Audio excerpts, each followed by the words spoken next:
दूसरों की मदद करें, ये बहुत इंपॉर्टेंट है। एक छोटी सी घटना बताता हूं। एक बार एक ऋषि मुनि के आश्रम में बहुत सारे शिष्य शिक्षा ग्रहण किया करते थे। कितने लोग गुरुकुल को जानते हैं? गुरुकुल, तो गुरुकुल में बहुत सारे विद्यार्थी शिक्षा ग्रहण कर रहे थे और गुरुकुल का एक नियम होता है, वहां पर एनुअल के हिसाब से आगे नहीं बढ़ते कि हर साल एक एक क्लास आगे बढ़ते जाएंगे। हर व्यक्ति की योग्यता और कुशलता के हिसाब से उसको आगे बढ़ा देते हैं। मतलब अगर आप तलवारबाजी करते हैं और तलवारबाजी करने में निपुण हो जाए तो आपको अगली योग्यता के लिए पास कर दिया जाता है कि आप आगे बढ़ सकते हैं। मतलब प्रैक्टिकल होता है। और वैसे भी हमारे देश में पहले गुरुकुल प्रशिक्षण प्रणाली चलती थी। जब से मॉडर्न एजुकेशन आया तब से हर व्यक्ति के जीवन के 12 साल पहली से 12वीं तक लगा दिए, 3 साल ग्रेजुएशन के लगा दिए, 2 साल पोस्ट ग्रेजुएशन के लगा दिए। मतलब 12 और 3 15 और 2 17 साल में आप पोस्ट ग्रेजुएट होते हैं या 15 साल में आप ग्रेजुएट होते हैं। पहले ऐसा नहीं था। जिस व्यक्ति की जैसी काबिलियत है, आज बहुत सारे बच्चे इंटेलिजेंट हैं, वो 6 महीने में कोर्स करके आगे बढ़ सकते हैं, नेक्स्ट क्लास के लायक हैं। लेकिन इंडियन एजुकेशन सिस्टम जो ब्रिटिश एजुकेशन सिस्टम के अकॉर्डिंग चला ताकि हमारे देश में लोगों को मजदूर बनाया जाए, लोगों को इंप्लॉइज बनाया जाए, अच्छे इंप्लॉयर ना बनाए जाए, अच्छी बिजनेस टेंडेंसी के लोग ना बनाए जाए, इस चीज को इंप्लीमेंट करना शुरू किया।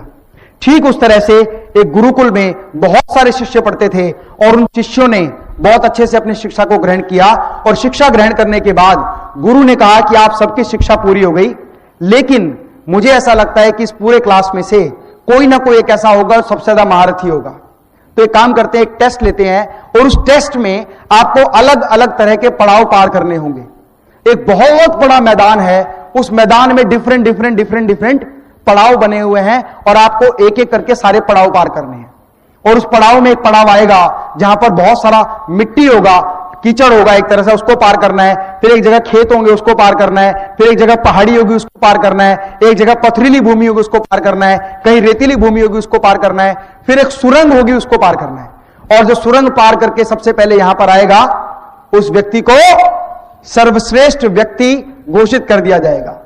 ऐसा होता है ना, जिसके हाईएस्ट मार्क्स होते हैं वही फर्स्ट आता है। यस और नो? तो जो व्यक्ति सर्वश्रेष्ठ मार्क्स लेकर आएगा, सबसे पहले आएगा, उसको विजय घोषित किया जाएगा। और गुरुजी ने 1 2 3, और जैसे गुरुजी ने कहा 3, सारे बच्चे भागना शुरू हो गए। भागते गए सारे पड़ाव पार करते हुए, कोई आसानी से, कोई मुश्किल से, कोई परेशानी से, कोई थक के, कोई चूर होके, कोई परेशान होके, और बाद में सारे बच्चे आके एक स्थान पर गुफा से निकलकर खड़े हो गए। अब गुरुजी ने कहा कि अब वो समय आ गया जिस व्यक्ति ने सबसे अच्छा प्रदर्शन किया है। हर एक व्यक्ति अपना अनुभव बताएं, कहां कहां पर उनको आसानी हुई, कहां कहां मुश्किल हुई। तो एक विद्यार्थी बोला कि गुरुजी मुझे तो बड़ी आसानी हुई, रेते पर चलने में बड़ा मजा आया। किसी ने कहा मुझे खेत में चलने में मजा आया। किसी ने कहा मुझे पहाड़ी पर चढ़ने में मजा आया। किसी ने कहा पहाड़ी से उतरने में मजा आया। किसी ने कहा तैरने में मजा आया। किसी ने कहा रास्ते में पेड़ों पर चढ़ने में मजा आया, मैंने फल खाए। तो एक बच्चा बड़ा शांत खड़ा हुआ था और जब रिजल्ट पूछा कि भाई जब सब तुम आए हो किस किस को क्या क्या अच्छा लगा, तो एक बच्चा जो उनमें से थोड़ा पीछे रह गया था, गुरुजी ने कहा कि भाई तुम बड़े सैड दिखाई दे रहे। अच्छा, वो पूछा कि जो सुरंग थी उसमें किस किस को मजा आया। तो कुछ बच्चे आगे थे, उन्होंने कहा हमें तो बिल्कुल मजा नहीं आया, सुरंग में तो कांटे और कंकड़ थे और बहुत गुप्त अंधेरा था, बहुत गुप्त अंधेरा था। तो कांटे तो हमारे पैरों में चुभ के हमारे साथ में आ गए, अभी भी चुभे हुए हैं, लेकिन वहां बड़े सारे कंकड़ थे। फिर कुछ लोगों ने बोला वहां तो एक भी कंकड़ नहीं था, तुम्हें कंकड़ कहे चुभ गए? फिर कांटे भी नहीं थे। वो बोले कांटे तो हम लेके आ गए अपने पैरों में। तो बोले कंकड़, फिर हमें तो एक भी नहीं छुआ। फिर एक बच्चा हाथ खड़ा करता है, गुरुजी मैं एक बात कहना चाहता हूं, वैसे तो मैं प्रथम आ सकता था, लेकिन मैं सारे दोस्तों को देखता रहा, वो भी दौड़ रहे थे, मैं भी दौड़ रहा था। दौड़ते दौड़ते मैं उन सबसे आगे निकल गया और आगे निकला तो देखा मुझसे भी आगे कुछ और विद्यार्थी हैं, वो सुरंग में घुस गए।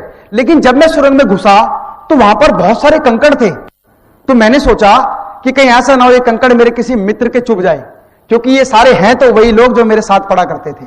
और उसने अपनी झोली खोली और सारे कंकड़ वहां से इकट्ठा कर लिए। इसे गुरुजी मैं क्षमा चाहता हूं कि मैं सबसे पहले नहीं आ पाया। तो गुरुजी कहते हैं कि इस पूरे के पूरे विद्यार्थी गणों में से आज का सर्वश्रेष्ठ विद्यार्थी जो हम घोषित कर रहे हैं वो ये व्यक्ति है जो वहां पर कंकड़ चुभ रहा था, जिसके कंकड़ चुभ रहे थे, सर्वश्रेष्ठ है। लेकिन फिर वो बच्चा बाकी लोग कहते हैं अगर गुरुजी सर्वश्रेष्ठ है तो उसको इनाम दिया जाए। तो उसने कहा इससे बोलो कि अपनी झोली खोल के देखे।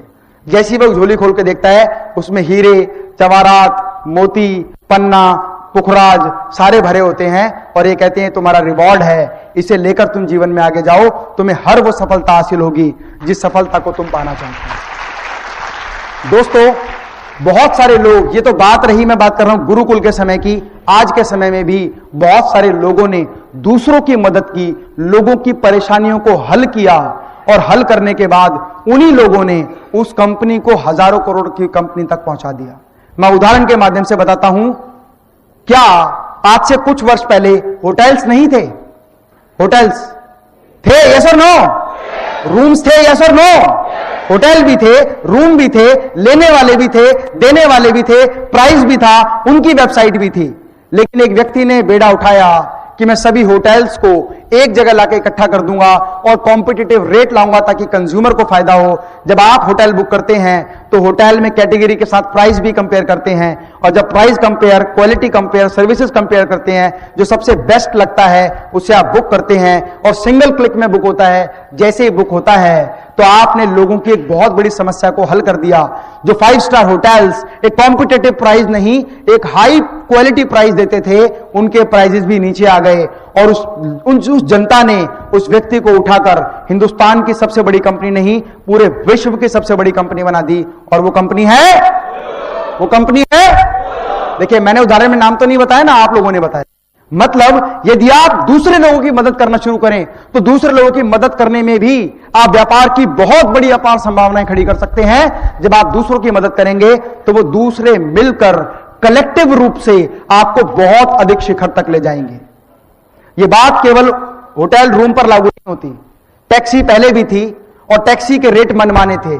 टैक्सी को किसी समय कहा था taxi is a luxury, taxi is a luxury. आज नहीं, आज बोल इसलिए क्योंकि लग्जरी तो है ही नहीं। अभी बुक करो ओला आ जाएगी, और बुक करो ओला की सेडान कार आ जाएगी, प्रीमियम कार आ जाएगी, छोटी कार आ जाएगी, और बहुत ज्यादा करो तो शेयरिंग आ जाएगी, मतलब बस की टिकट से भी सस्ती। तो किसी व्यक्ति ने दूसरों की मदद करने का एक बीड़ा उठाया कि क्यों ना मैं दूसरे लोगों की मदद करूं, ऐसी सर्विस लेके आऊं कि आज की लग्जरी कल की नेसेसिटी बन जाए, आज की लग्जरी कल की। और जो लोग इस सिद्धांत पर काम करते हैं वो लोग नए बिजनेस के आयाम क्रिएट करते हैं।